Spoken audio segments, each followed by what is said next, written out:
एक बार की बात है कि एक लड़की नदी पर नहाने और पानी भरने गई। उसने नहाने के लिए अपने कपड़े उतारे, उनको किनारे पर रखा और नहाने के लिए पानी में चली गई।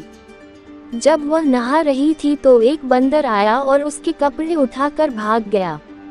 लड़की ने बंदर का पीछा किया और चिल्लाकर बोली, ओ बंदर, रुक जाओ, मेरे कपड़े वापस करो।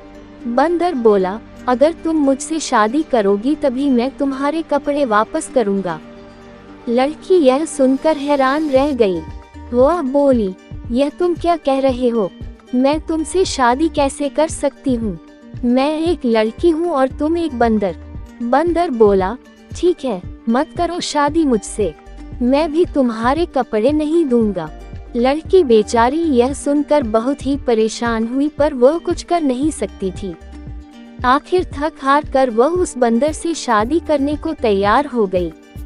शादी करने के बाद वह बंदर उसको अपने घर ले गया।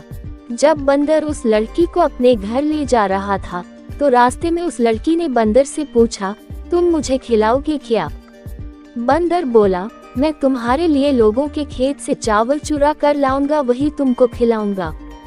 इस तरह वह लड़की बंदर के साथ रहने लगी। बंदर उस लड़की के लिए लोगों के खेतों से मक्का और चावल चुरा कर लाता था। वह उसी को पकाती थी और खाती थी। वह लड़की उस बंदर के साथ रहती जरूर थी, पर वह हमेशा यही सोचती रहती कि किस तरह वह बंदर के घर से भाग जाए। एक दिन जब उसका बंदर पति बाहर गया हुआ था तो उसने उसकी बूढ़ी माँ को, जो उसी घर में रहती थी, मार दिया। उसने उसकी खाल निकाल ली और खुद उसको पहनकर बैठ गई।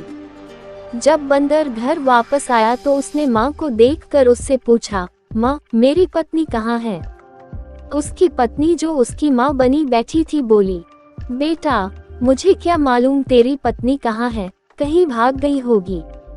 यह सुनकर बंदर पति बहुत गुस्सा हुआ और बोला, तुमको नहीं पता कि मेरी पत्नी कहाँ भाग गई? अच्छा तो यह है कि तुम भी भाग जाओ। और उसने उसको डंडे से कई बार पीटा। लड़की यह सुनकर बहुत खुश हुई और बोली, ठीक है, यदि तुम मुझे इस घर में नहीं देखना चाहते तो मैं अभी इस घर से चली जाती हूँ। और यह कहकर वह लड़की जितनी तेज भाग सकती थी उतनी तेज वहाँ से भाग ली।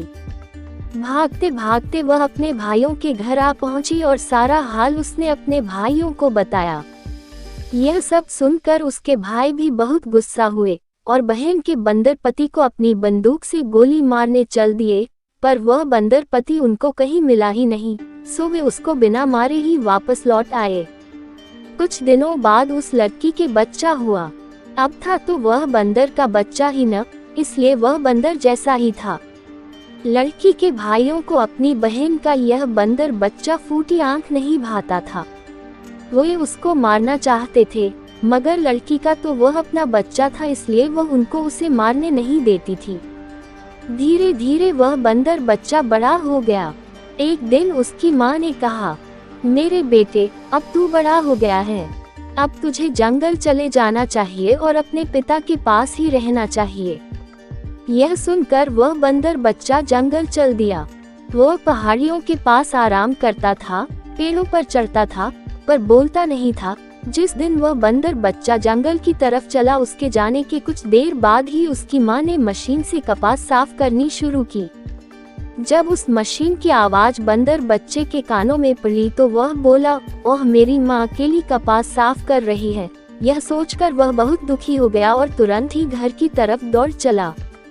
बंदर बच्चे की माँ को भी अपने बेटे की बहुत याद आ रही थी, पर वह अपने भाइयों के डर से अपने बंदर बच्चे को साथ रखने में डरती थी।